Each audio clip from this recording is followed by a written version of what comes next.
Is this thing seeing me?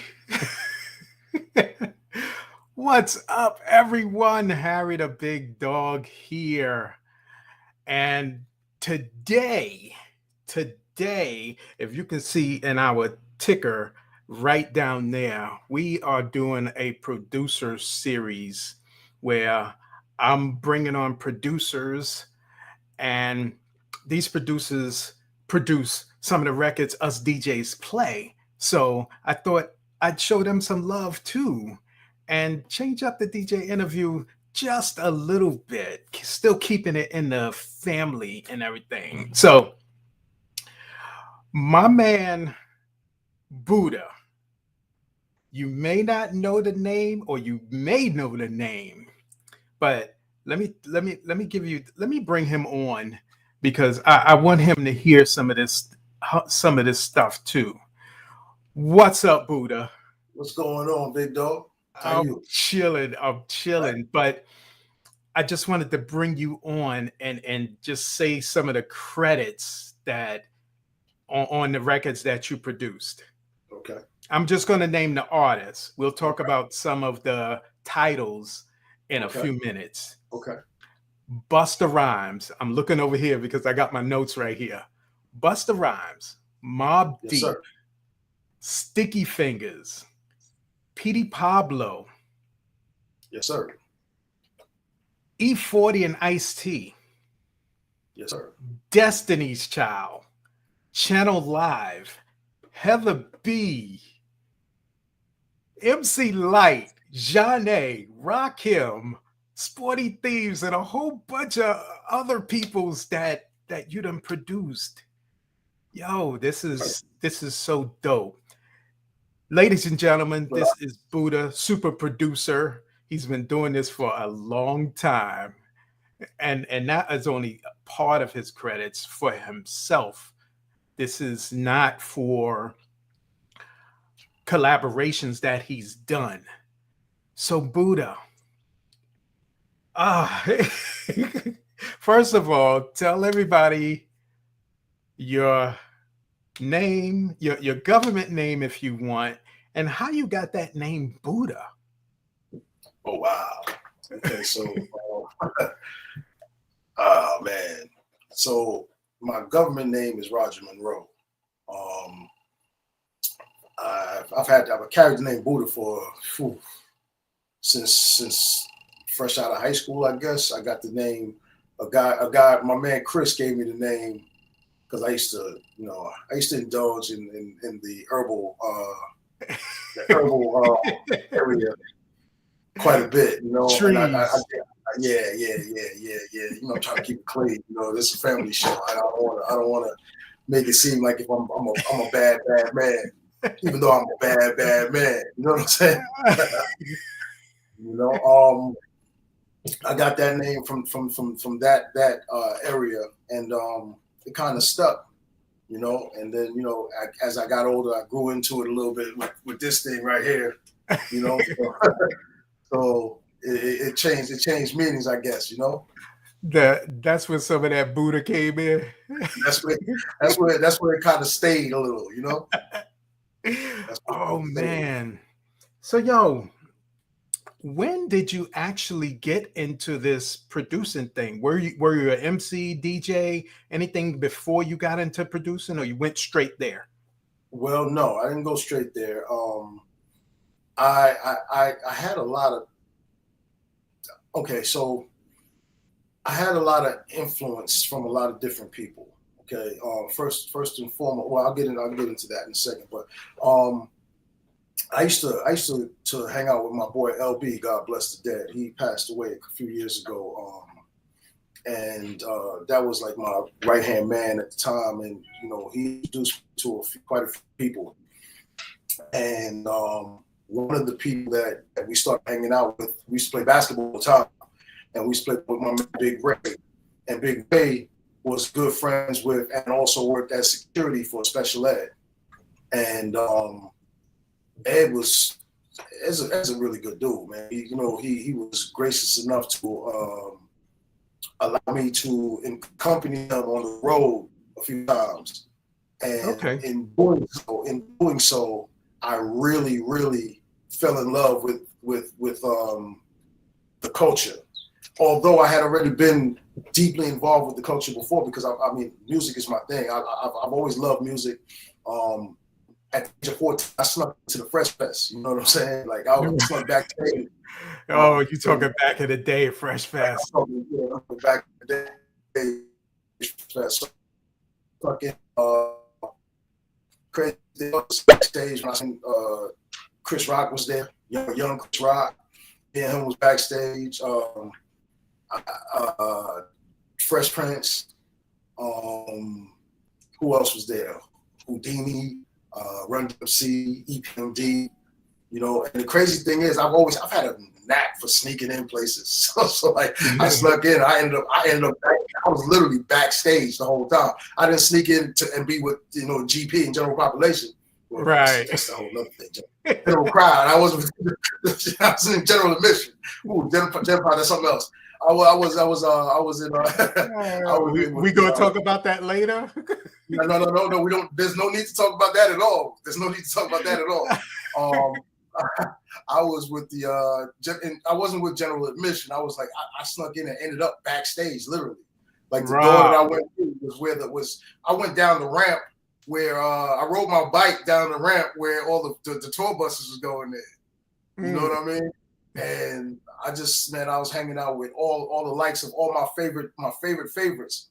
I mean, but to be completely honest with you, even further back than that, I snuck into a show at Hofstra University one time back, and UTFO was performing in Long Island for everybody.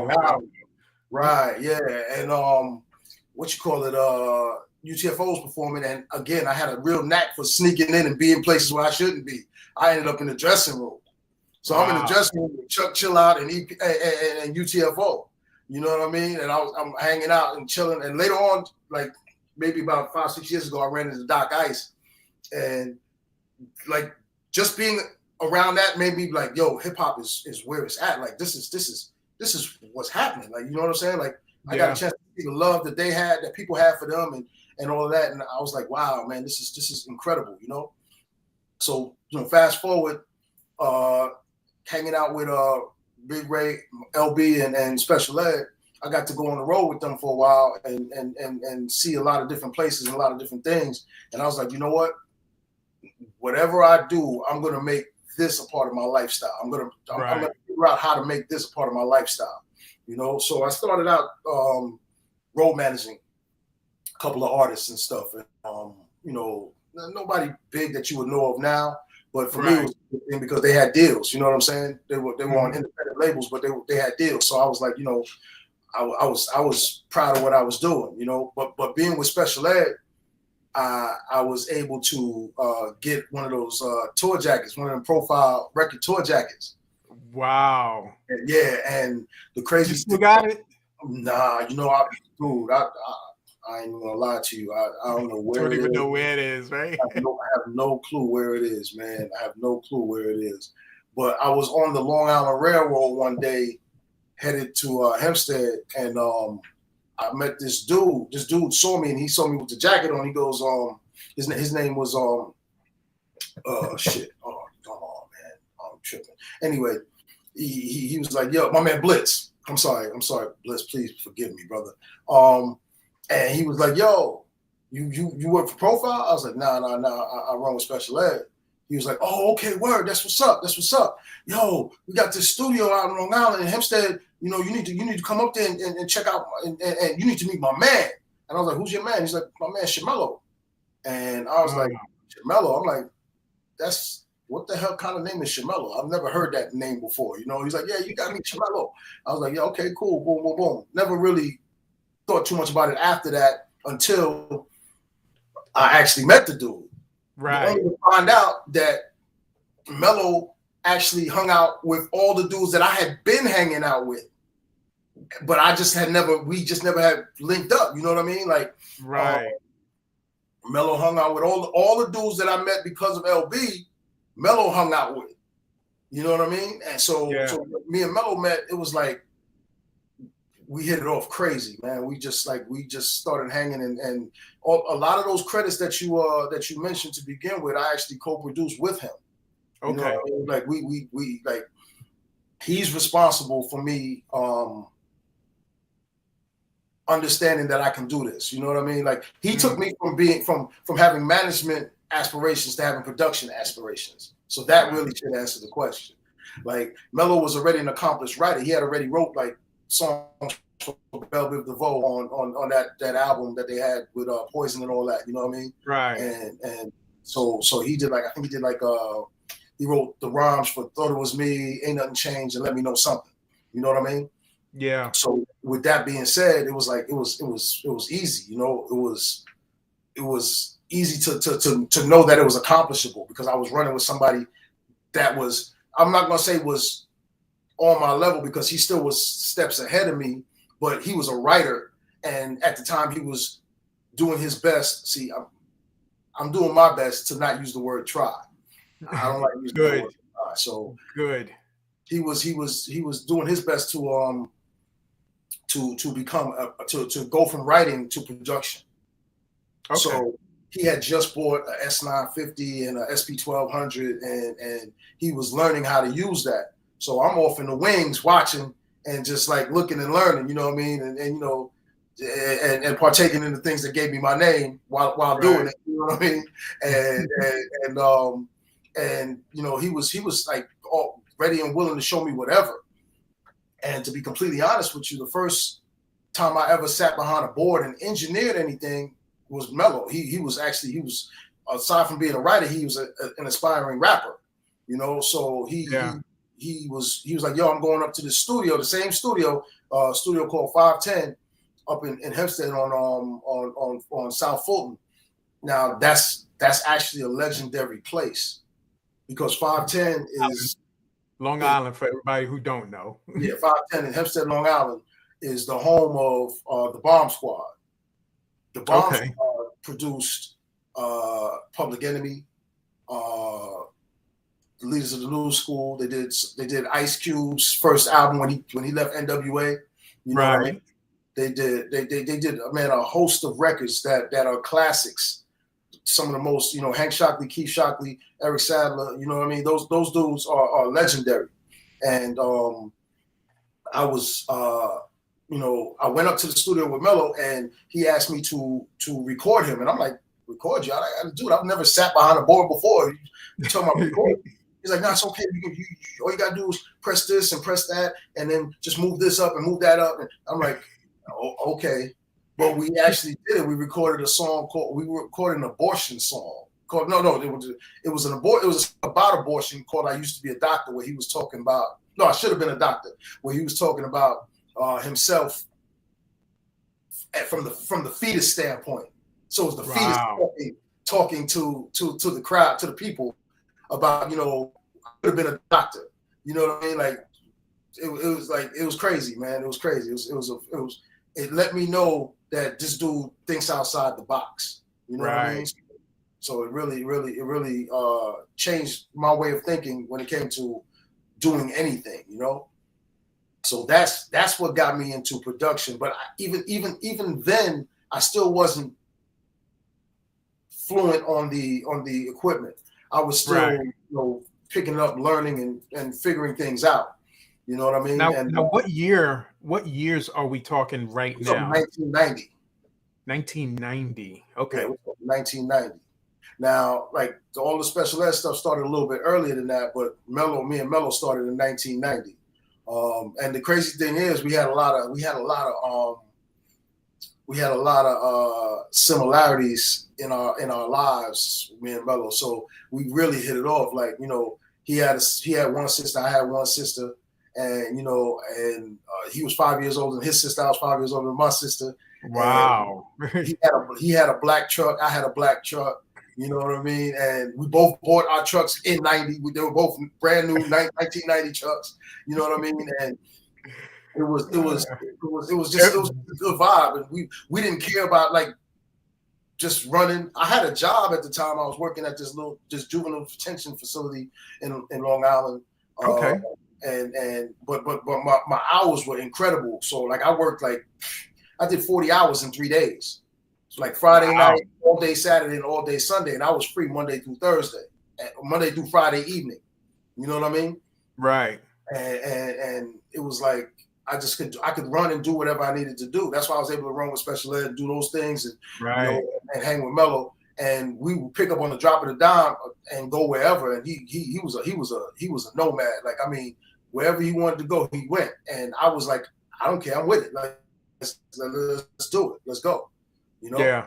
So that's how our relationship started to flourish. And then I left St. Mary's due to unforeseen circumstances, and I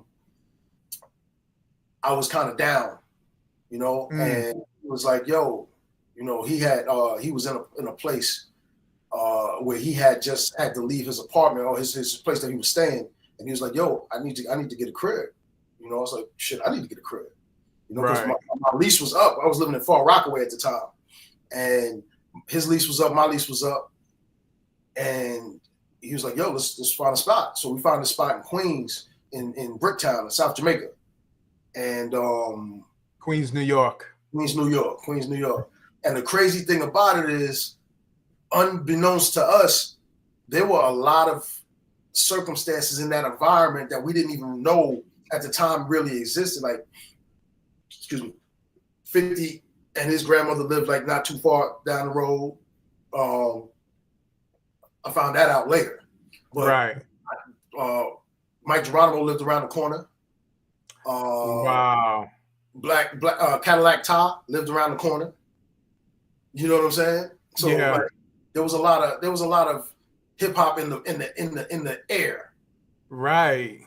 So it was a lot of hip hop in the air, and it was just like it was a good environment and a good location for creation. Yeah. So it was a good location for creation, and we got together, him, myself, and another gentleman by the name of Epitome, who was actually Mello's DJ when Mello first started rhyming. When he was rhyming, they had a group called the Soldiers of Fortune, and he was the rapper, and Epitome was the DJ, and Epitome ended up coming and staying with us at the place where we were staying at for a little bit, for a lot of it. And they knew what they were doing on the equipment at that time. Like, I didn't really know a lot, so I kind of just sat back and allowed them to create and do their thing. And one day Epitome bought this machine home. It was a Akai MPC 2000. Oh, he got the 2000. Yeah. 2000. But I mean, at this time, people weren't really using the 2000. It was brand new. It was the first time like people had ever even seen a 2000. It was in a box. And it just sat in the corner for like, I would say it sat in the corner for like 2-3 months. Just sat there. Like, nobody was touching it because everybody was using the SP12 and the S950, and you know, we had an MC500 sequencer as well, and you know, Juno keyboard, M1 keyboard, you know, a bunch of different, you know, pieces of equipment. And you know, I was learning how to use that stuff, but I didn't have the ability to utilize it on a regular basis because these guys were. Oh, that's a dope segue, because Jason is asking, when did you first realize that you had the unique abilities to produce? And you segued into that right nicely. Well, see, I told you. So what happened is, you know, this piece of equipment is sitting there in the corner, and I'm just like, okay, well, if nobody's using this, I didn't want to take up time on the equipment if these guys are making money or attempting to make money using that equipment. You know what I mean? I didn't want to, you know, I'm still learning. So I was like, well, this piece of equipment is sitting here. You guys mind if I take it in my room and you know, and mess with it? I was like, sure, go ahead, man, use it, go ahead. So I took it in my room, and man, that's the way I've always been, you know, that way. Like when I want to learn something, I lock myself in and I just practice and study it. You know what I mean? And study it. I studied that piece of equipment for a while. I just worked on it for a while. And I mean, the beats that I was making probably were pretty trash, but I was learning how to transfer all the information that I learned from the SP12 and the S950 to the interface of the MPC 2000. Right. And it took a while, but I started to get. I understood truncation and how to cut up a sample. And one good thing about the SP1200, there's very little sampling time with SP1200, very little. You have to really chop things up and cut things up and stuff like that to do that. And the MPC that we got was naked, like, so there was no expanded memory, none of that stuff. So it was like very little time in there. So I already was used to having to cut things up and make them small as possible and sample at 45 or 72 and then slow it down in the machine so that I could actually have the time that I needed. You know what I mean? So we gonna need an education in producing soon. I'm sorry, man. You using big words to me. Well, you a DJ. You know what 72 and 45 is and 33. Yeah. Come on, man. Don't act like you don't know. Don't act like you don't know. So yeah. I know. Yeah, right. So I knew how to do that stuff. So it was a lot easier for me to get to where I need to get. And then, as life happens, times got a little rough. And, when times got rough, some of the equipment had to be sold, and, I noticed day by day, like I go into the little studio room that was next to my bedroom. It's getting a little slimmer. Yeah, it was getting slimmer and slimmer. You know what I mean? It was like, it was getting anemic up in there. You know what I mean? And I was like, okay. But I still was working in my room with the 2000. And one day, me, Mello, my man Quasi, and I think a dude named Sean was over there. We were playing CeeLo. We used to smoke, drink, and play CeeLo and just relax and make beats. You know what I mean?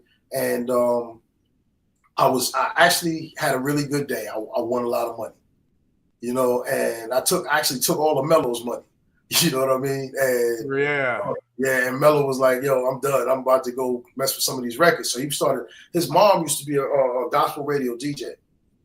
And so she had a huge record collection, and my parents had a lot of records, which I took when I left the house. I took with me when I left the house. So we put together a nice little collection in the apartment, had quite a bit of records. But his collection was substantially bigger than mine. Right. And Mello went digging through some crates, and he found this sample from this folk record called "Sweet Green Fields" by Seals and Croft, and that actually is the sample that was used in this record. "Put Your Hands Where My Eyes Can See," Busta Rhymes. And he played. We go get to that when you finish this story, because I just gotta understand what went through your mind when you created that beat. But finish your story first. The story's about to tell you the whole thing right now. So I'm glad you asked that. So basically, Mello's back there, digging through, and I'm still playing CeeLo, and he goes, "Yo, you gotta check this out. You gotta check the sample out." So I went back in the room and I checked it out. I'm like, "Yo, that's crazy." He's like, "Yo, what's up with that?" I'm like, "That's bananas. What time do you have to go to work?" Because we were both working at a restaurant at the time, to make ends meet. We were working at a restaurant. And I was like, "Yo, what time you got to work in the morning?" He was like, "I don't know. What time you got to work?" I was like, "I don't know." I was like, "But we're not going to sleep till we finish this record." He's like, "How are we going to finish it? We ain't got no equipment up in here. Like, there's nothing to do." I said, "Dude, I got the 2000 in my room." He's like, "Oh, that's right." He's like, "But I don't know how to use that yet. You know what I'm saying? I haven't used that." I was like, "I've been working on it." You know what I mean? So I got a handle on it. Like we put our two heads together. We're gonna finish this record. So I brought it into the studio, and we just started. He just started throwing records at me. I'm just sampling them, putting it in, and programming and whatnot. And then he'd like, "Yo, we need to put this in there. We need to put that in there." I'm like, "Okay, cool, let's do it."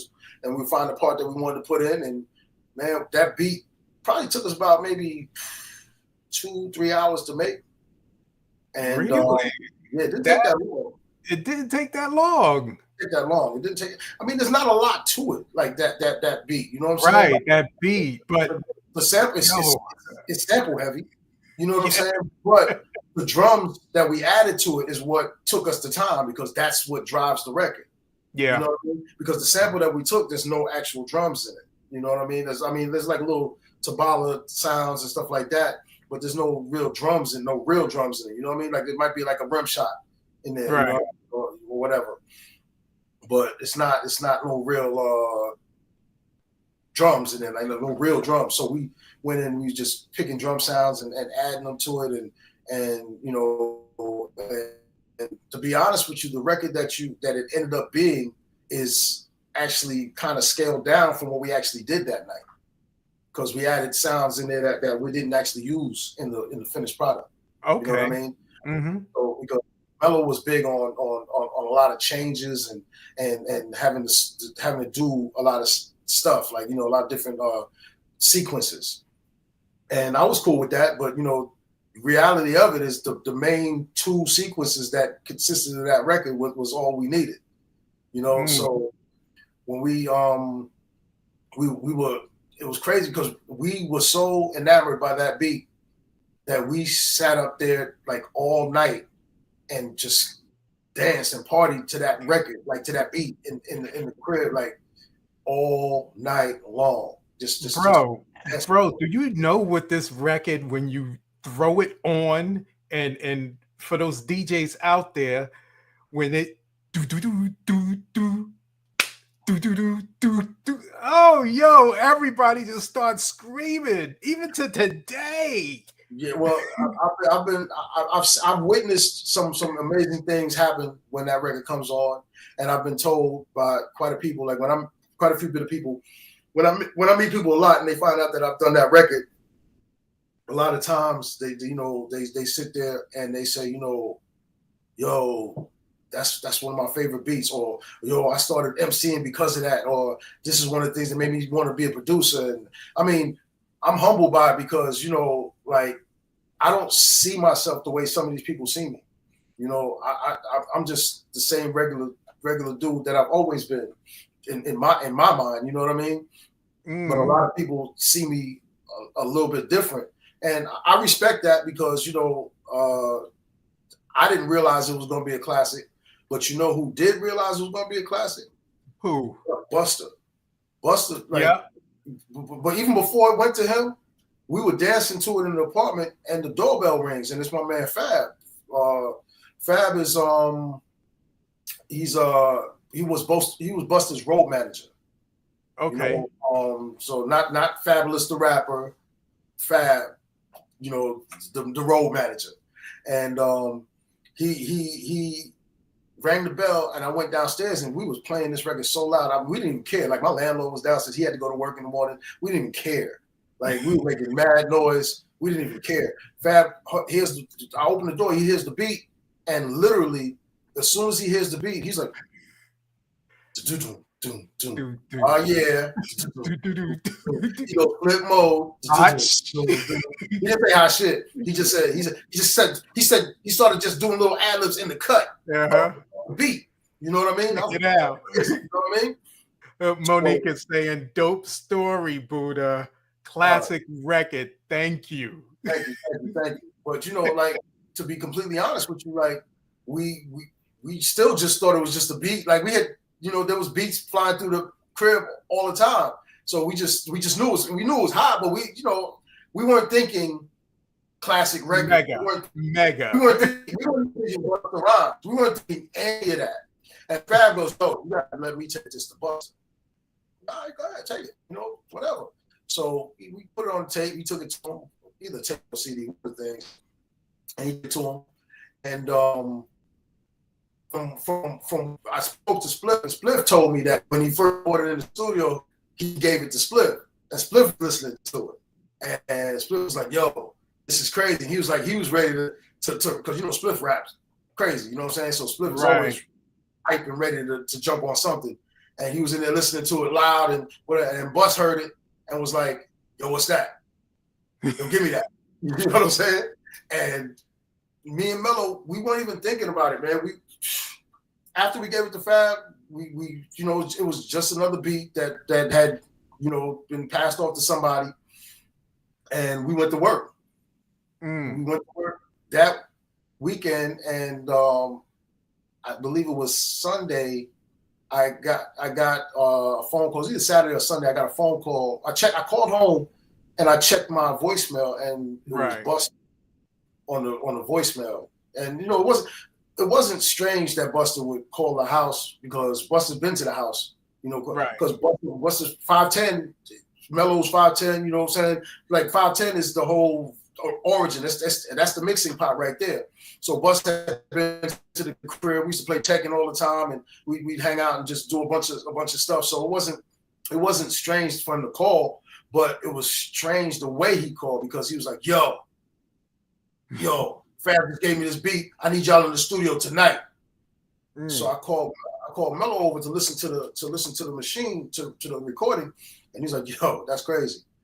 And he had another shift at the restaurant. I was like, yo, my shift was done. So I was headed back to the crib in Queens. So I got back to the house. I listened to the machine again. And I'm like, yo, this is bananas. Let me call this dude. So I called Busta, and he was like, yo, what's up? I need y'all in the studio tonight. You got to put this down. And I'm like, dude, we just finished working 2 shifts, 16-hour shifts at the restaurant. I don't know about coming out there tonight, you know, but, you know, I still wasn't thinking that it's going to be, you know, whatever. What it became. Right. I'm just like, you know, okay, can we come out there tomorrow? He's like, yeah, all right, cool. You know, come tomorrow. Boom.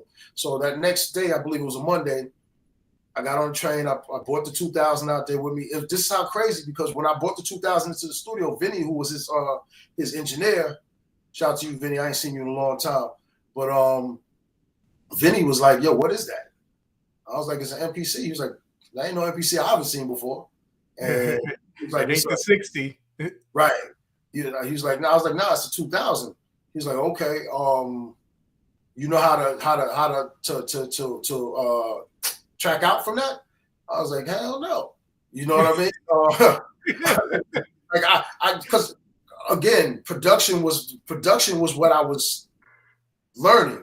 Not tracking out. YouTube wasn't there to help you either. No. I mean, but at that time, it wouldn't even probably been on YouTube.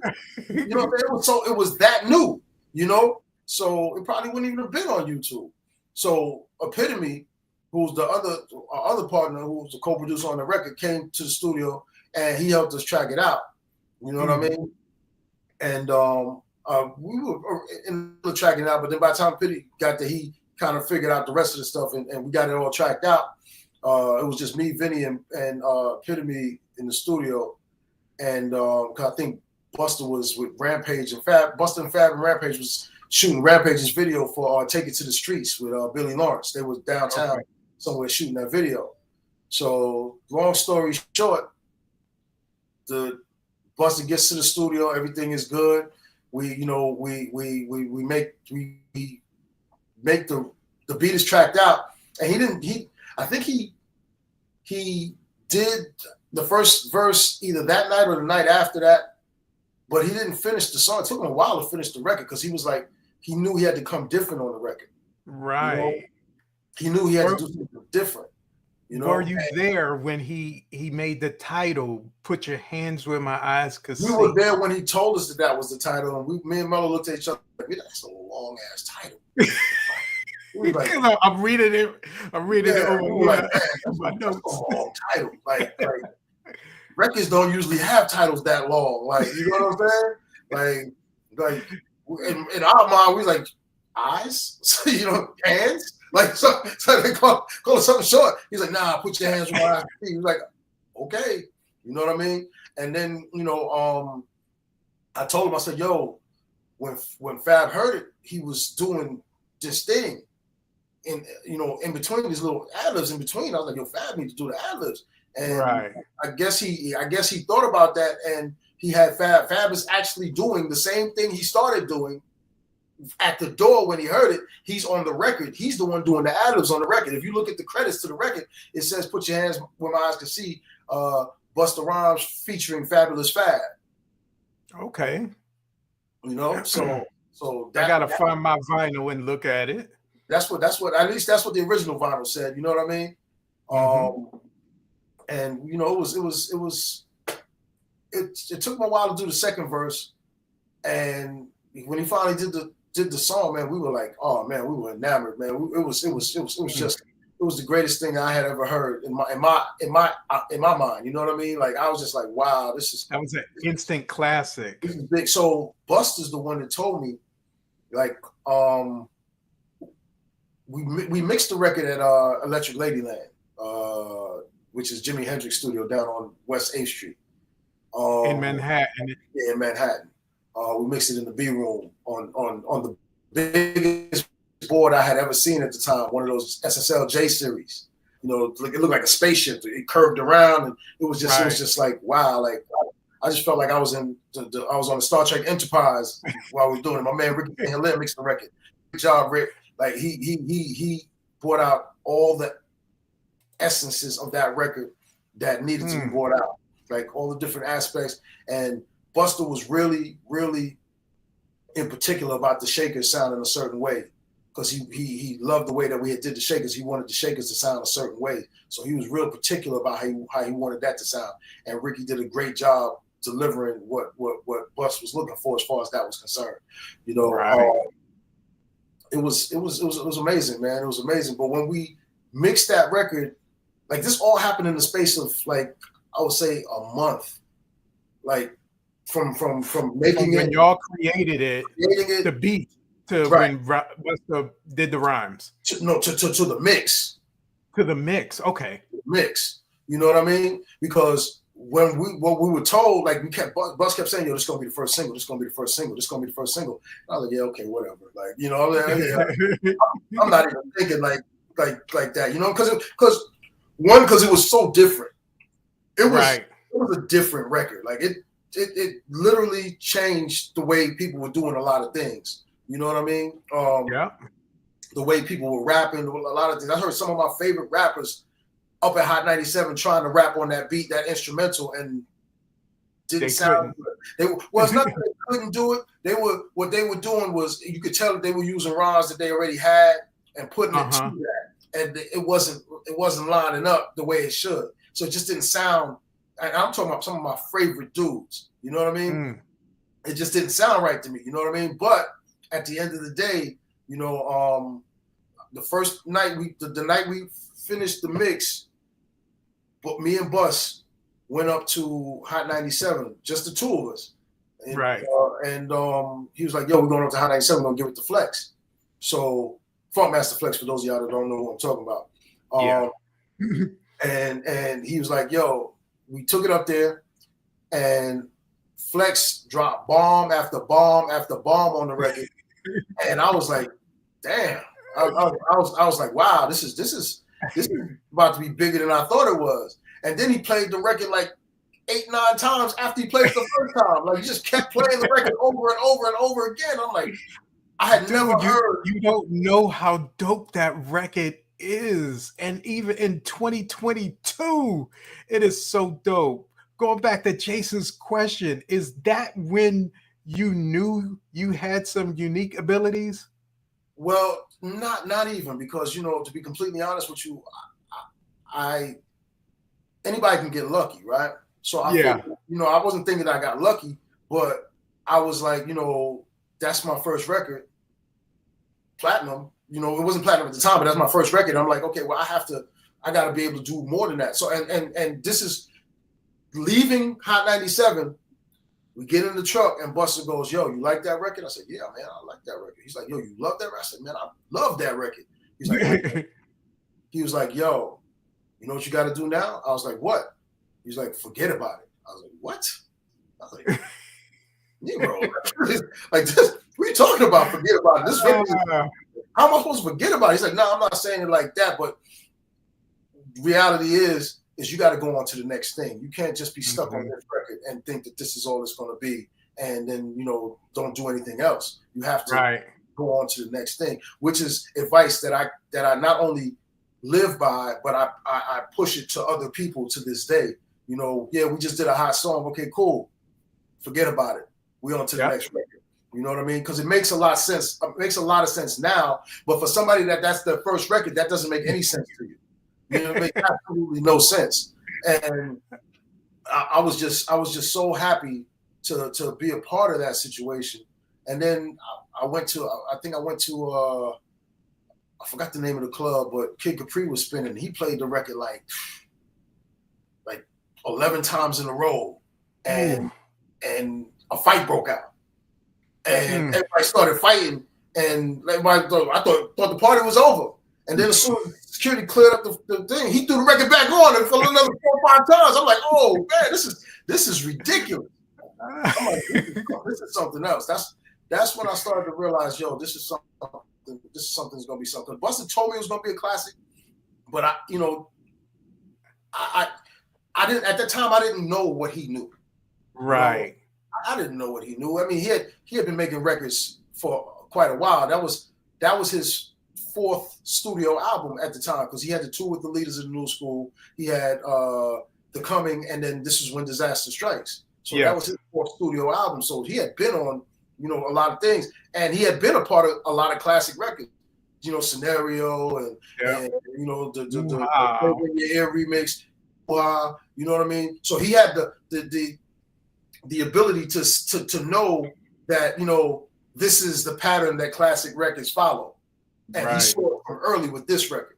You know, so Buddah, let me interrupt you and hear you when you were going through this, going to Hot 97, going to the clubs, Kid Capri playing this stuff. What are you feeling? Did it really hit you, or you were still like, oh, okay, yeah? But if it didn't hit you then, at what point did it hit you that this thing was going to be big? That one record, and that was your first. Yeah, that was my first record. Yeah, and you know what's funny? Because I get people, they question all the time. Well, yo, if that's the first beat you ever made, how do you make that beat the first? It's not the first beat I ever made. It's the first beat I ever sold. Right. I made a bunch of other beats in my room that weren't of the quality of that. That was the best beat I had made to that point. You know what I mean? And sold. So, you know, but I think the first time that I realized that my life was going to change is when that first check came. I'm not going to lie to you. But no, you know what though? We were still working at the restaurant for a while that record was on the radio. Did that check have commas in it? Oh, a couple. Yeah. You know what I mean? So. Oh yeah. But the thing was, it was like I was bartending in the back of the restaurant, and this is an all-white restaurant, and the radio's on. We got the radio on, and I hear "Put Your Hands Where My Eyes See." Come on, I'm like, yo. I leave where I'm at. I run out to the front of the restaurant to get mellow. Like, yo, it's on the radio right now. Because not thinking, yeah, I know. Well, I was there when Flex played it all that time, you know, and all that. But I'm not thinking of the environment that I'm in, that I'm going to hear it there. You know what I'm saying? Right. I'm just thinking strictly hip hop. I wasn't thinking the broadness of the reach, you know? Right. And I heard it there, and I was like, wow, things about to be different.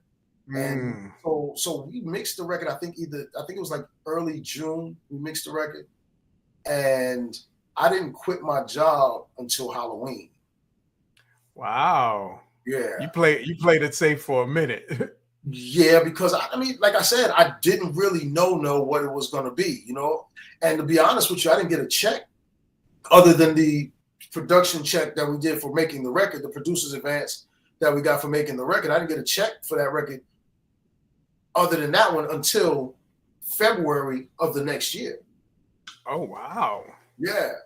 So for all you guys out there that's making records and doing what you do, and don't expect, oh, boom, this is a hot record, I'm going to get paid today. It's not going to happen today. You still have to make ends meet and do your thing. Do whatever it takes to sustain until, you know, and there's no guarantee. You know, I just happen to be fortunate enough to be able to latch my trailer to an artist that was signed on a major label with a major push. Right. You know, so that was the blessing that happened for me and Mello. You know what I mean? Like, Yeah. we that definitely changed the game. You know, so we did a lot. Mello stayed. I left in October. Mello stayed till January. Mm. He stayed Wow. till he stayed at the restaurant till January. I was like, I gotta go. I'm out. I'm out. You know, and I was like, I'm gonna make ends meet. I'm gonna work and do whatever I need to do, because that little money that we got for doing the record, I was really good with my money. So like, I just kept it, and was able to pay the rent, the bills, whatever I need to do during that time. And we actually were. That's the first check. The following February was the first check that we got for that record. But we had gotten other producer advances, because when people started hearing that record, we started doing other records for other people. And dope segue.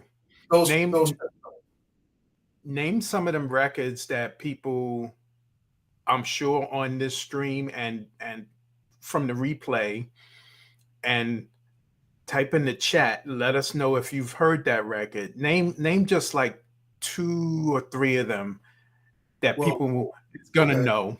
Well, one of the records was USAI then by Mobb Deep. It was on the Murder Music album.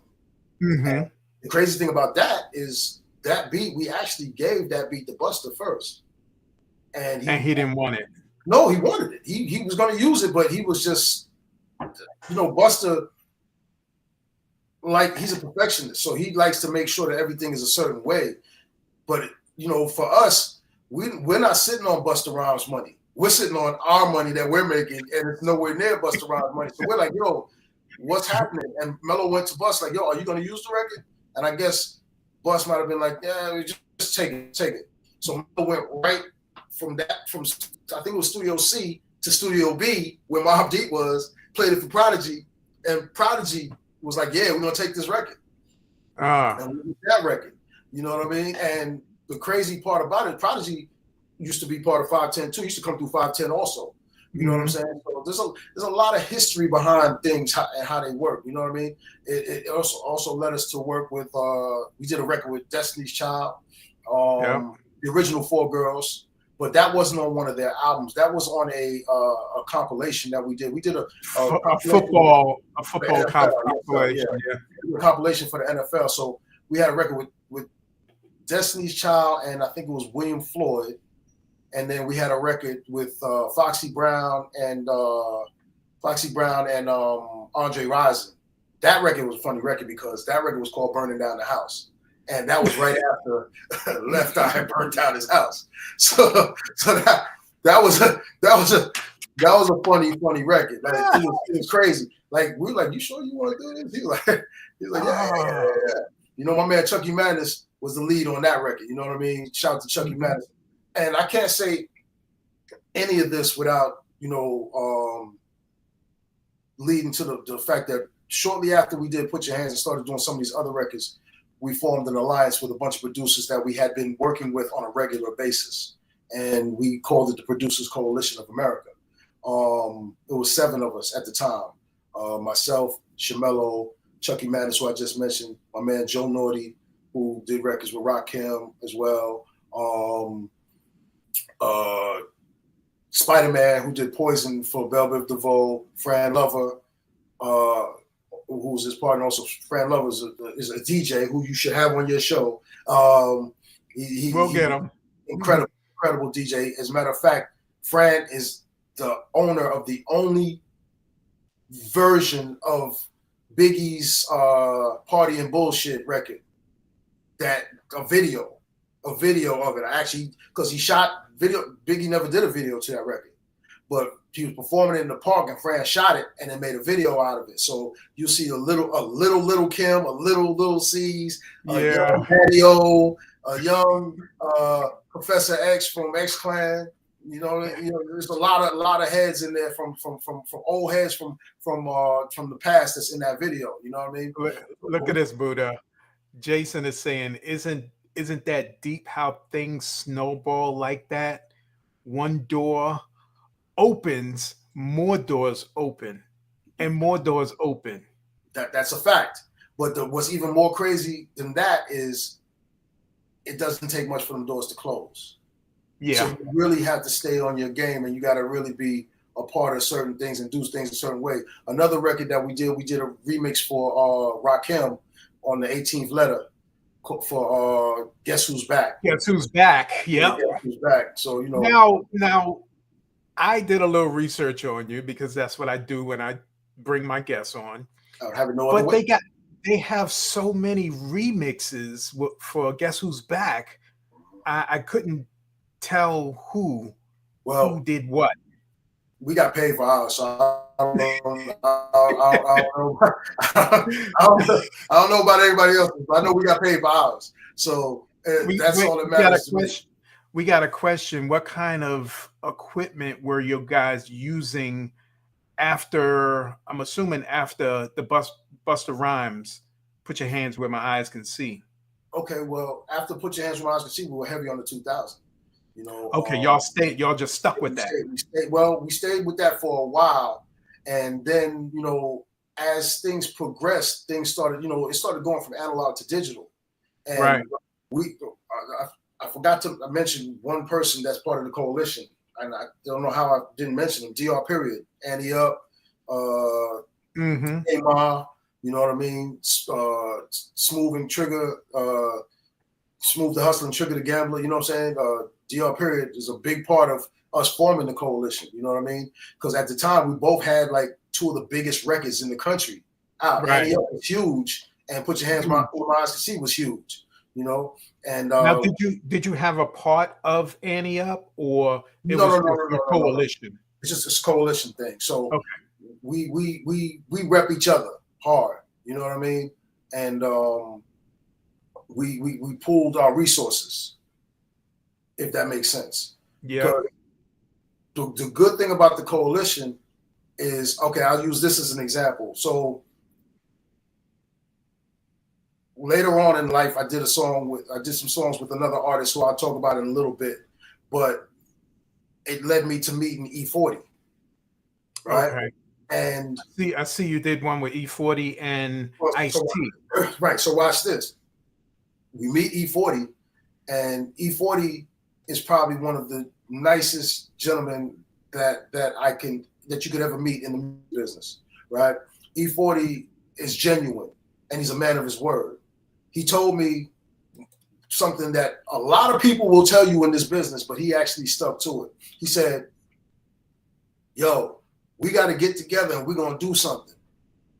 I've heard that from a million people, but it doesn't happen all the time. So one day I'm in my house in the apartment and I get a phone call and it's E40. He's like, yo, I'm in your city. I'm like, okay, cool. What's up? What you doing? He's like, yo, I'm trying to get in the studio. Where y'all at? I'm like, all right, cool. So because of the coalition, we have the resources. We got studios all over the place. We can go. So, you know what? I got a studio right here in Flushing that we can go to right now. And Flushing, Queens, New York. I'm sorry. Right here in Flushing, Queens, New York. Thank you, Harry. Thank you, big dog. I appreciate it. So, we got people from all over the world. We worldwide. I understand. He's like, yeah. So we have this studio in Flushing, Queens that you can come to, and you know we'll set it up for you. So I go to the studio. I get there about maybe 20 minutes before he does, and I'm like, yo, let's see if he shows up. Sure enough, he showed up. You know, we start working on the song, and everything's going real good. And then he stops. I said, yo, what's the matter, big fella? I just always call him big fella. He'd be like, yo, why are you calling big fella? I said, dude, you're a big fella. You know what I'm saying? And he's like, yo, it sounds good, man, but it's missing something. And I'm like, well, what's it missing? We got to do something with the beat? What's the problem?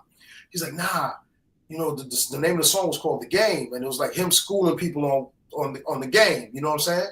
Mm-hmm. And he's like, but it's missing. It needs something on it. I'm like, what music? What we need to do? He's like, nah, it needs Ice-T on this record. So I look at Mello and I look at Naughty and I'm like, where the hell are we gonna get Ice-T from the Flushing, Queens right now? Like, I don't know. But like I said, the blessing to having a coalition is resources. Yep. So I pride myself on being a problem solver. So if there's a situation that comes up or a problem that comes up, I usually do my best to find a way to work it out or figure it out. So I thought about it, okay, we know a lot of people. There's got to be somebody that we know that knows Ice-T. So I was like, I put out a list of people I was going to call.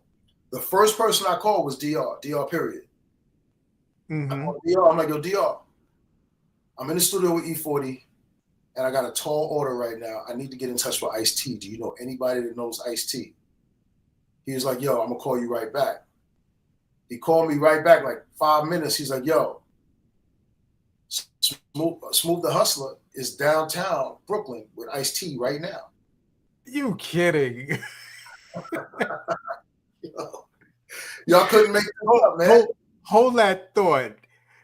Let me reset this room. This is the DJ interview. I am Harry the Big Dog, and my special guest is Buddah. He's one of the super producers out there, produce people from Busta Rhymes, Mobb Deep, Sticky Fingers, Petey Pablo, Destiny's Child. Answer this question before you finish. DJ Super is saying, what was, going back to Busta Rhymes record, what was his initial reaction when he heard the song? The song or the beat?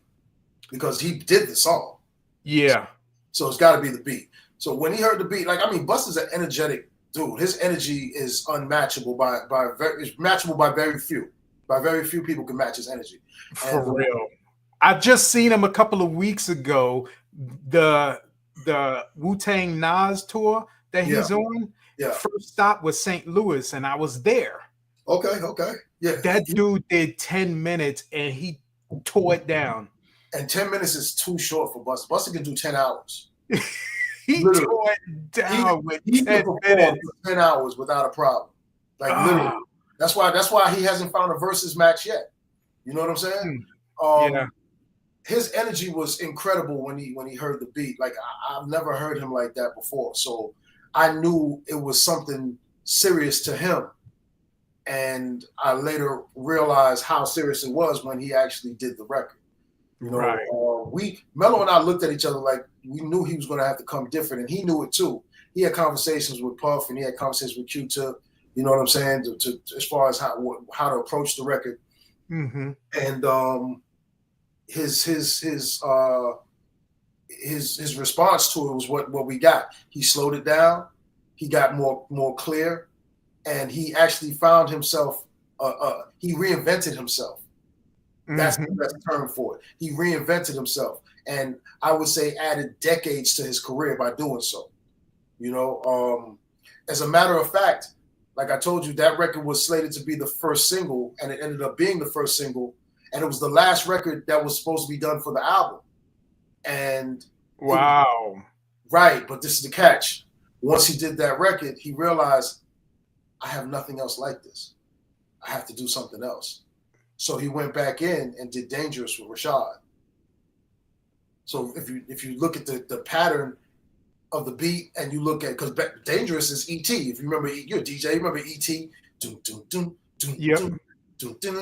E.T. Right? Yep. So he did E.T. He did Dangerous, and Busta's so clever.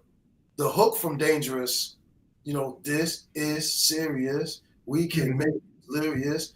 You know what I'm saying? You should have a healthy fear. He got that from an old PSA from back in the days. If you look on YouTube, I promise you, if you find the pill, if you look up pills PSA, you see a bottle inside with a bunch of public pills saying, this is serious. We can make it delirious. It was crazy. You can have healthy fear of us. Too much of us is dangerous. It's crazy. Somebody go find that. Somebody who's listening right now, even if you're listening in a replay, go find that and put the link in the chat. I promise you, you'll find it. Every time I talk about it, I search and I find it and show people, because that will tell you how clever this dude is. You know what I mean? He takes things. So he combined three things to make that a fantastic record. right? Mm. E.T. the This Is Serious Pills PSA, and then he did the video to Lethal Weapon. The video was actually a take of Lethal Weapon, where he was Mel Gibson and Spliff was the villain. You know what I'm saying? So Okay. it was ingenious. It was ingenious. You know, he's a there won't be another Busta Rhymes. There will never be another Busta Rhymes. No, definitely not. His style is too different. And then when he came out, was 2011, 2012, with that fast rhyme that he did. Oh man, because he did that at the show in St. Louis. Well, he did that at the show in St. Louis. He just did it at Rock the Bells, and he just got, I think it was BMI just gave him an award in Miami the other day. You know, like a Lifetime Achievement Award, which is well deserved. He's probably one of the most known about, underrated dudes on the planet. Because when a lot of people talk about their top 10, they very rarely put him in there. Right. But if you listen to what he does and what he says and his lyrical content and just the placement of him on a lot of records, even from the beginning of his career, they started off, you know, back in the days, if you were the dopest person, you went at the end, you closed off the record. And he was closing off a lot of those records. You know what I mean? He closed off Scenario. He closed off what you call it?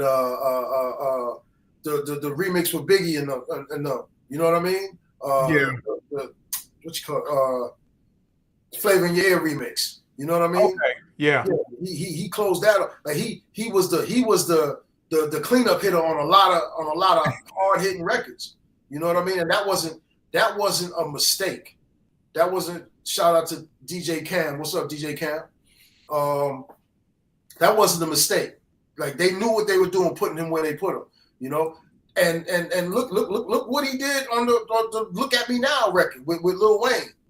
Right. Know? That was a big record for Wayne, but even bigger than the record was his verse. Like his verse was the subject of so many challenges. You know what I mean? Like just people trying to do that verse and trying to duplicate it with his expertise.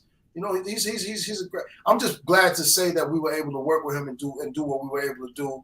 You know, when Mello passed away in March of before we get to that, we working our way up. Go back to E40 and the Ice-T story. I know we're jumping around, but I'm just going over the questions you asked, and I apologize. Yeah. So with the whole E40 and Ice-T thing, so we find out that Smooth the Hustler's downtown with him.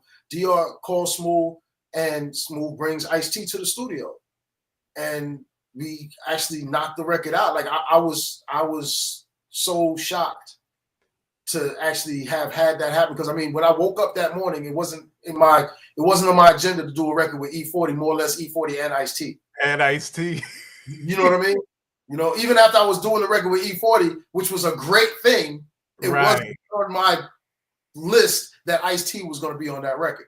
And to watch it all come together and come to fruition, that just goes to show you, you know, the power of relationships.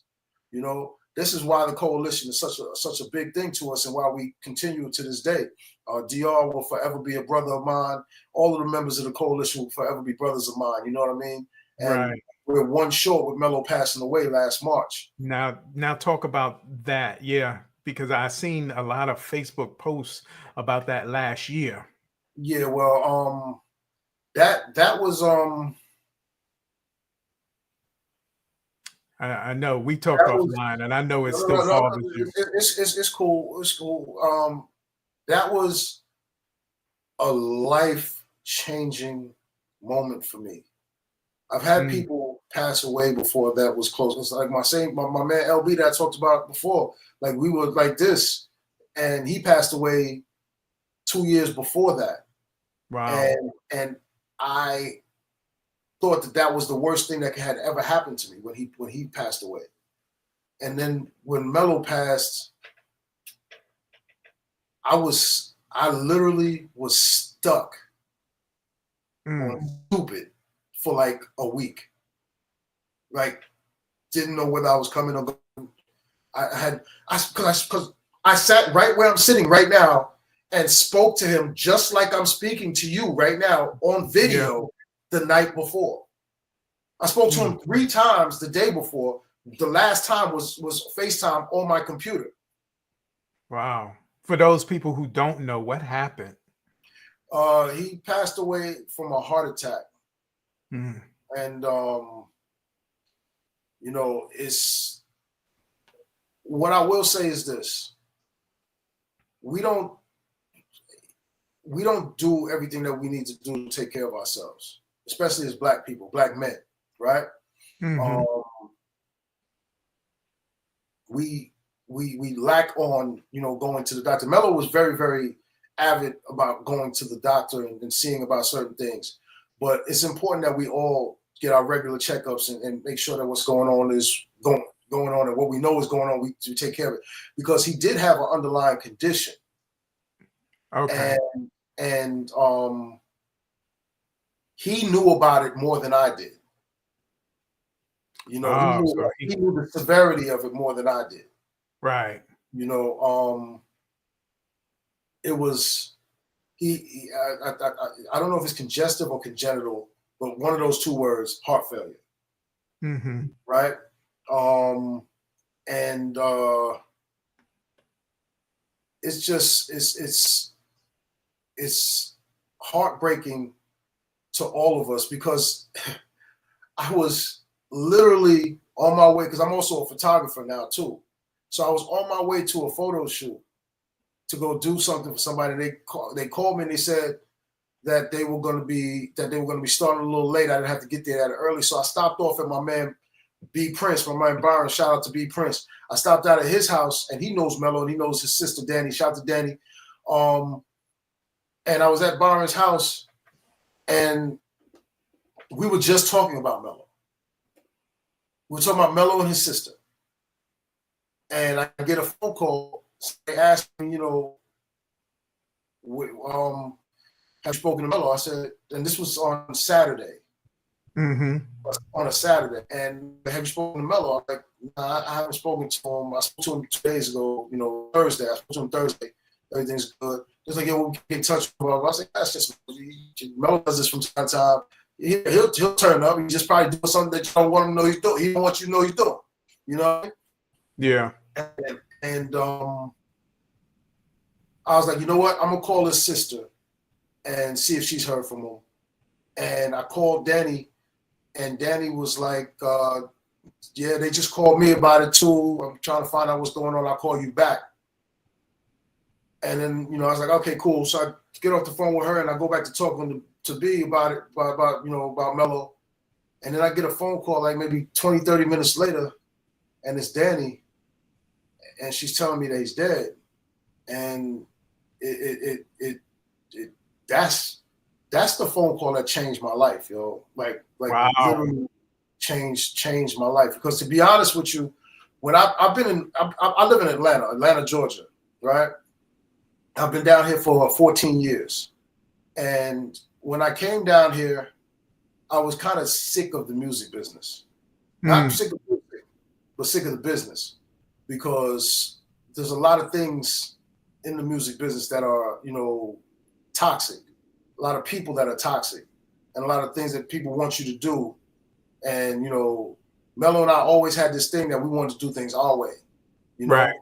And I promised myself that if I ever got back doing music, I'd be doing it my way, you know?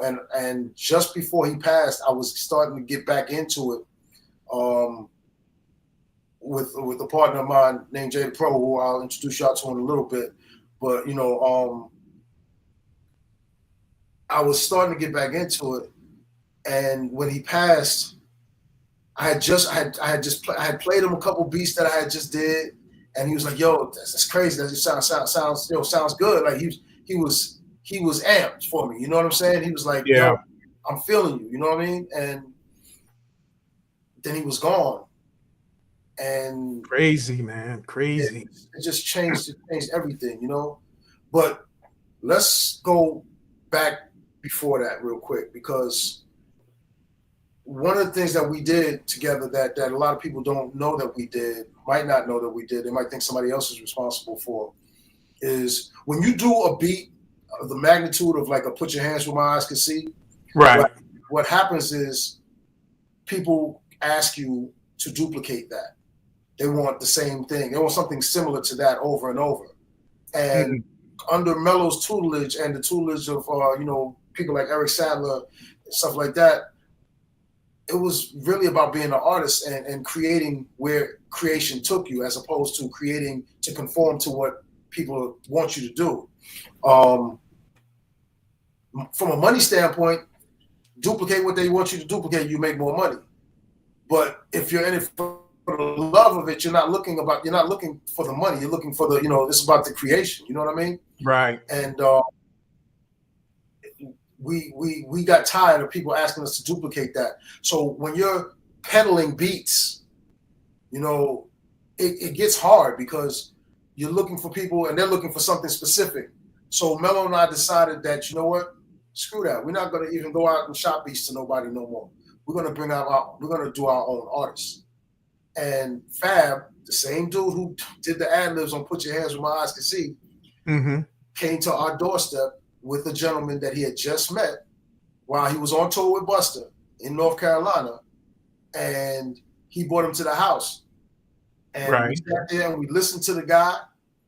And he had a CD with like 17 songs on it. But there was this one particular song that the other songs were cool, but there was one particular song that made me and Melo look at each other like, yo, we got to work with this dude. We got to work with this dude. The name of the song was called The Anthem.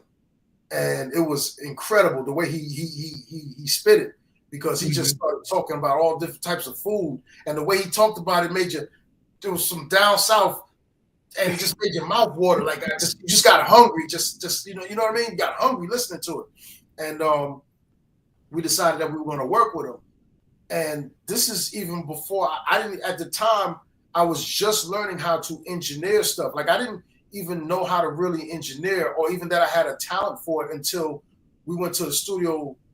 I think it was the cutting room. We went to the cutting room and we were working, and somebody, we were hearing something. I was hearing something in the song. We had like a 48 track session up, and I'm hearing something. And I'm like, yo, y'all don't hear that? And they were like, nah. I was like, nah, there's something wrong in the beat. Like, y'all don't, in the music. There's a lot of vocals, a lot of music, but I'm still hearing this noise. And turned out when we dropped all the levels and started soloing tracks one by one, turned out that one of the, not one of them, but a few of the tracks on the hook had some bleed coming in from, and by bleed, I mean leakage of noise coming in from another room, because the vocal booth on that room was butted up against a production room on the other side. Okay. So the speakers from that side were bleeding through onto the mic while the guys were singing their hook. You know what I mean? And I heard all of that through all the music that was playing. So people started telling me I had dog ears. Like, yo, you should be mixing records. You got dog ears, you know what I mean? And I'm like, yo, it's crazy that that they said that. And then what was funny, and what's even funny about that is that little room on the other side was being used by, like, it was a little MIDI production room, and it was being used by an assistant engineer that was working in the room. He was just an assistant. He was nobody special at the time. His name was Justin, right? But now he's known as Just Blaze. You know what I mean? And Just used to come in the room all the time and ask us to come listen to some of the stuff he was playing, and we'd be like, yo, that's dope. Like, and me and Mel look at each other and be like, yo, we got to get on our game, because this kid, this dude about to take our crown. Right, he's doing some things. So that made me realize, okay, well, I need to start looking into recording and stuff, because we got to a point where excuse me, we built back up a studio and had a bunch of equipment in a place in Queens, But with all that equipment, we still had to pay somebody in to come in and engineer. And I was like, this doesn't make any sense. Wow. Pulling the horse. We have all this equipment in here, and we have somebody else coming in to engineer it. Mm-hmm. So I was like, you know what? I got to learn how to record. So once again, with the coalition, my partner Naughty, he was an engineer, and he was like, yo, look, take this box right here, which was a Roland VS 1680 digital hard disk recorder. He's like, this has everything that you'll need to be able to record songs. It's like a studio in a box. Okay. And he was like, I'll let you hold it for a little bit, for a few weeks. Just practice with it. So I took it. I started practicing with it. And I got to the point where I'm the type of dude, even though he's like my brother, I don't like owing nobody nothing. I don't like holding on to nobody's nothing. I like to have my own. So I was like, you know what? I'm going to go buy one. I gave it back to him. I said, I'm going to go buy one. The day I went to go buy one, Fab bought this dude, the same dude who had the one song that we liked. He brought him back to New York. And I was like, yo, he's here. We're going to start recording with him. This dude's name was Petey Pablo. And we actually sat there and we recorded his whole album. He's the first person that I ever recorded a whole project on. Right. Like I started recording him the day I bought the machine.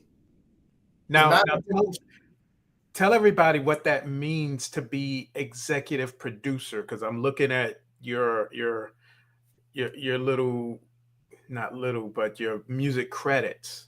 Okay. Executive producer. Well, executive producer is like technically is the person who distributes the money and decides who's going to be on the album and what songs you're going to use and stuff like that. Now, because it was Jive, we didn't distribute the money. I'm not going to take the credit for that, right? But we did pick a lot of the songs that we were putting together for Petey, and we picked a lot of the records that we were going to use. And the producer coalition, we had, I believe, 8 songs on that album, and then we picked a lot of the other records that were going to be on the album. And then Petey met Timbaland, and Timbaland had took a liking to Petey. Everybody took a liking to Petey when they met him. Petey sat up all night with Mystical, rapping bar for bar with Mystical, just over and over. And what a lot of people don't know is on Mystical's Tarantula album, the one with Shake Your Ass and Danger and all that. Yeah. If you listen to that album, when we got him his deal on Jive, if you listen to that album, part of the good thing about him being able to go bar for bar with Mystical is Mystical got a lot of respect for him.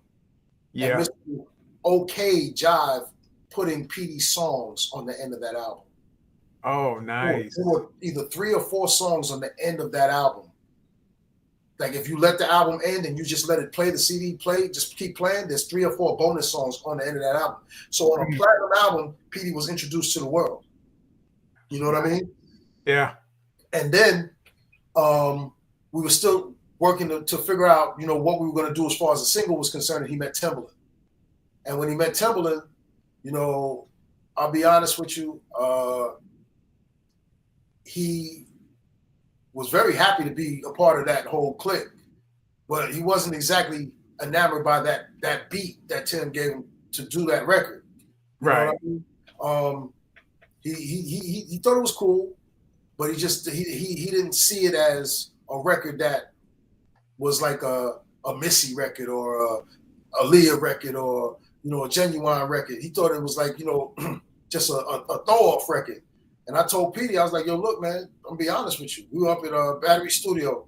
I said, look, you're incredible, dude. You got to take this record and make it into an anthem. You got to do something on this record that anybody that heard this beat before never thought could be done to this beat. And he took it home and he wrote to it and he came back with, North Carolina, come on and raise up, take your shirt off, twist around your head, spin it like a helicopter. And I was like, dude, that is it. That is it. That is the first single right there. We don't even need to look for another first single. I was like, that's it. That's what we're rolling with. Not like it was my decision only, but I'm just saying, right. It was my reaction. You know what I mean?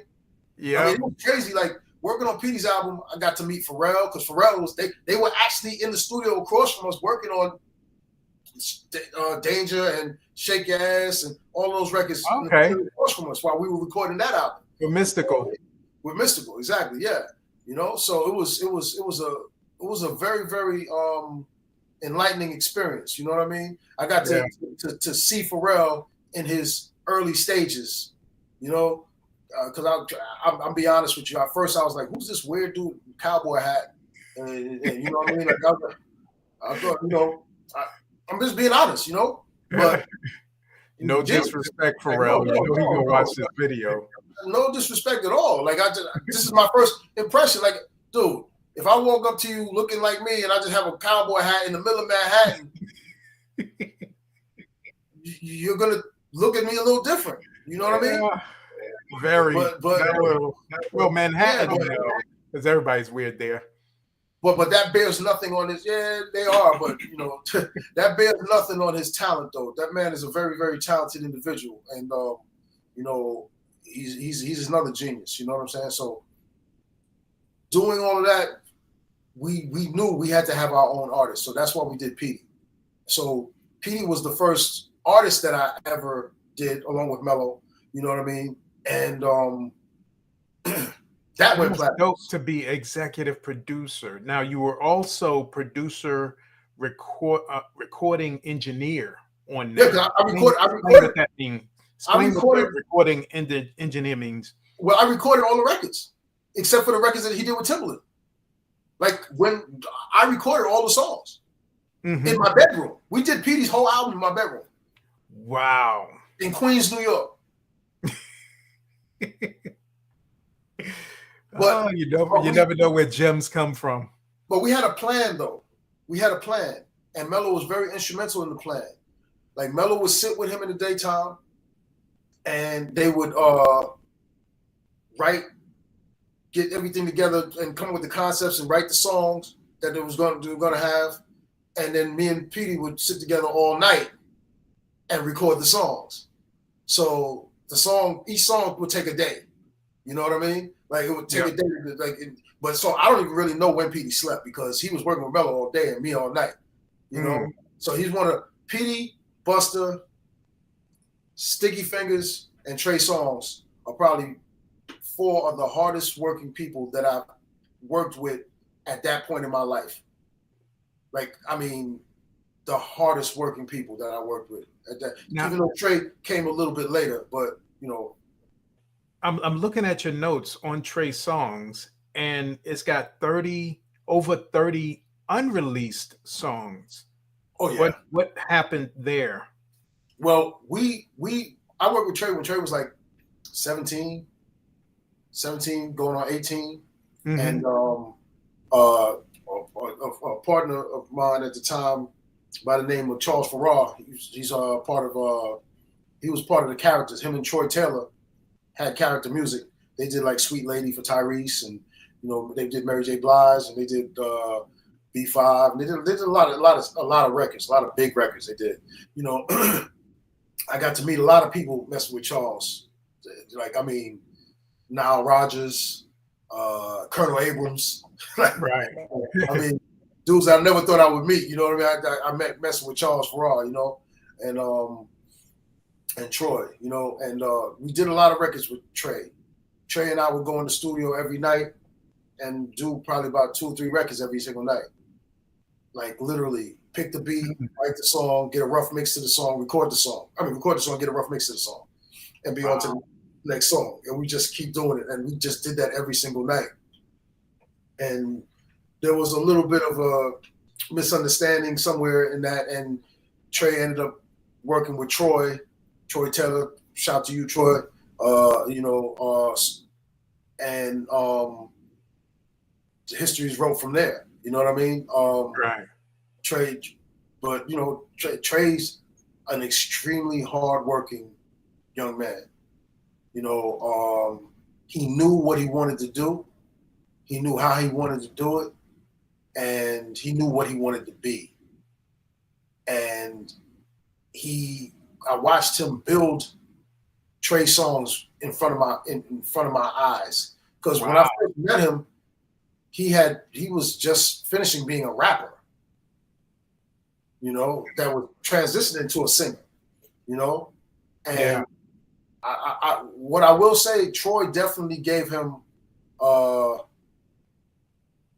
some knowledge and a skill set that he's able to take with him forever.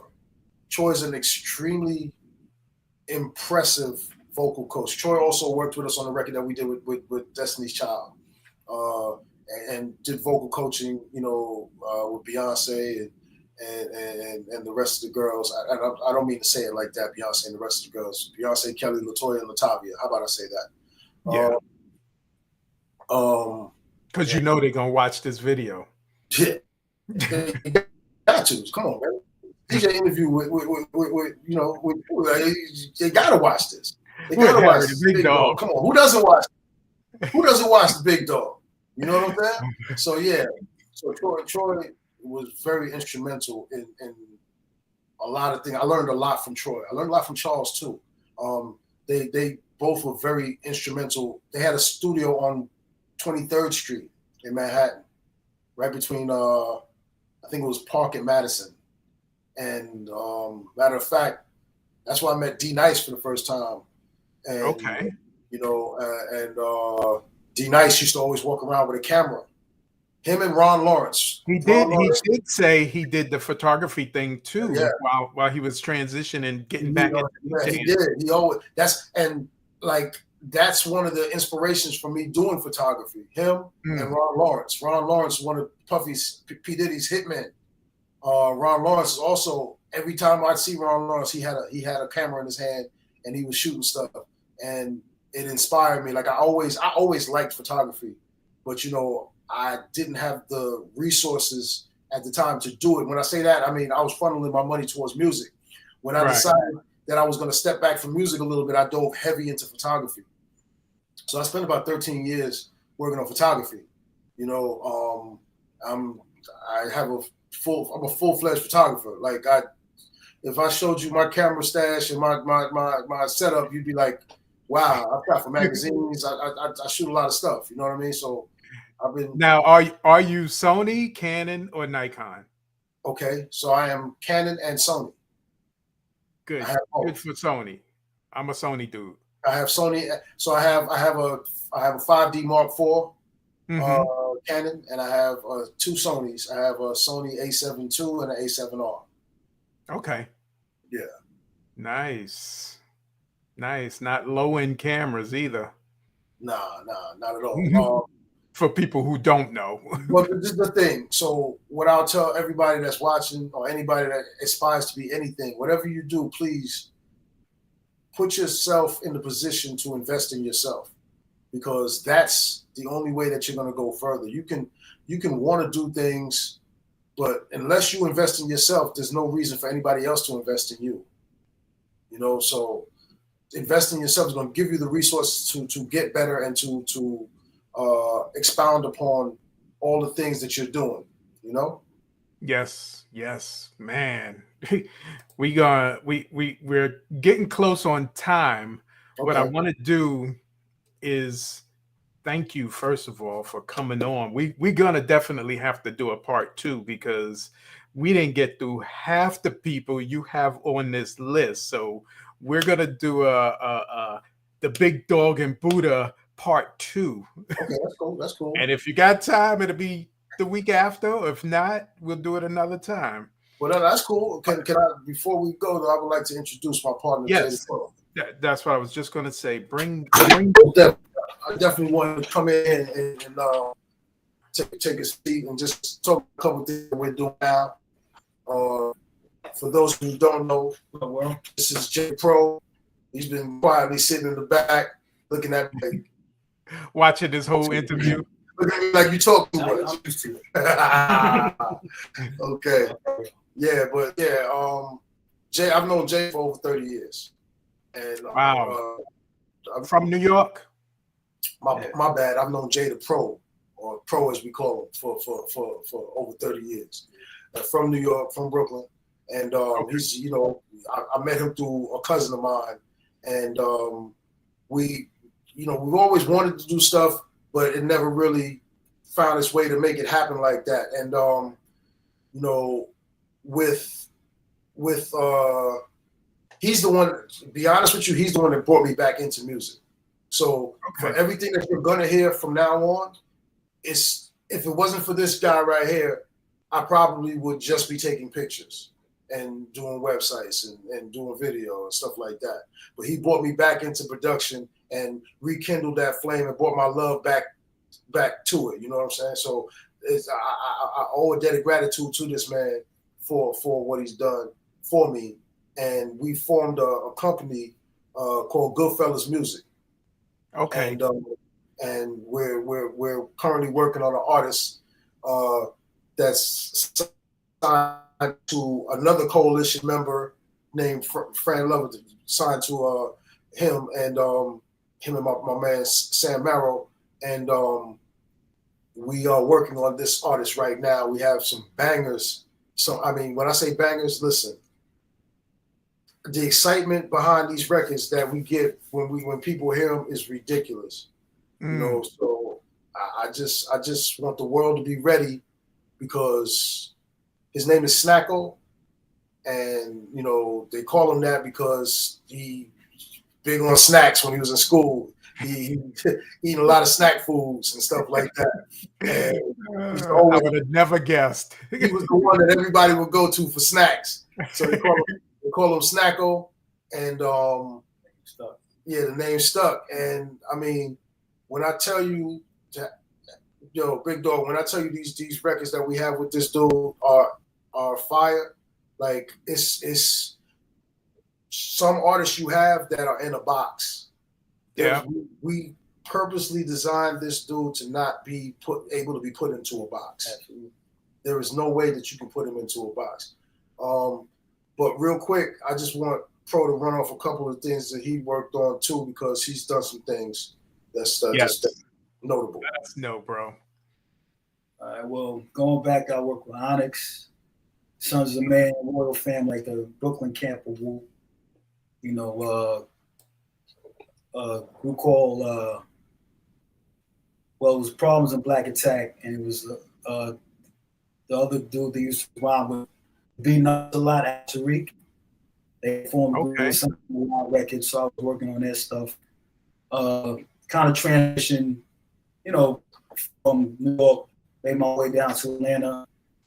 Did an album with this group called 4D. And rotation up and down the East Coast and travel to the West Coast. They had videos on BT. Worked with recently with the artist called Lil Band. He's on Universal Records. I think he's about 18 now. I worked with him when he was 17. Got a couple singles with him. You know, I've done a lot of other stuff, but you know, Q9 as well, right? They're on the Hitmaker label. Yeah, so he's got records with a bunch of these young boys that's out right now doing a lot of things too. So Foundation. Yeah, right. So I've been doing this. So now I'm gonna put you on the spot right now. Mm-hmm. You know, are you willing to come and do a producer series DJ interview? Absolutely. All right. It would have been. That's why he's here. That's why he's here. Dumb if you would have said no. Nah, not at all. I can't say no to the big dog. I mean, how that gonna look? You know what I mean? The one and only. There you go. All right, we got DJ Level Kev. I interviewed him prior to you guys' interview. He says, exceptional interview, brothers. Massive gems and insights dropped. Yes, and this is just part one, because we got to get a part two, because we didn't talk about the Destiny Child, the Boot Camp Click, Channel Live, Heather B, MC Light, Jean A. We didn't talk about none of them. Killer Priest. So we go, and I know it's good. We are just like out of time for this episode. But my brothers, thank you so much for coming on. We will set up that DJ interview. Everybody who's still on, give these dudes a big shout out, give them some fires, some thumbs up, and let them know that they put it on. Appreciate Man. it. Thank you very much for having us, bro. Absolutely. Like it's great what you're doing for the culture. I need you to keep doing it. You need you to keep doing it. We need you to keep doing it. The culture needs you to keep doing it. So just keep on doing it. Roger that. Roger that. Ah. Pun intended. Pun intended. This is Harry the Big Dog, and this is the DJ interview, the producers series. We're gonna maybe run one of these once a month as a trial and see how it goes. But the reason why I wanted to do it is because you guys make the records that we play. We as DJs, me a former DJ, getting ready to come back out, but the DJs here that play your music, and you don't know, both of you probably don't know the impact that you have on this community. So thank you guys so much for even, willing to share and telling some insights that people probably don't know about.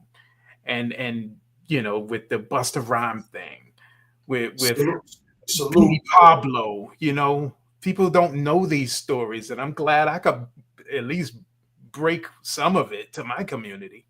Well, salute to Kev, salute to Jason, salute to Tommy Lee, salute to DJ Cam, salute to everybody that's been in on the check-in. I appreciate all of y'all, man. Thank you for even, wanting to listen to what we're doing, man. I appreciate y'all. We appreciate y'all. I appreciate you, Big Dog. And, anytime you want me back, just, I'm here, man. I'm here. All right. We're gonna get that part 2 and finish out this list. Okay, so yes. I'm gonna leave y'all on. I usually take y'all off, but this is Harry the Big Dog, and this is the DJ interview. We are here Tuesdays, 8-ish Eastern time. We'll see you next time. God bless. Good night. Look, not on no Russell Simmons stuff though.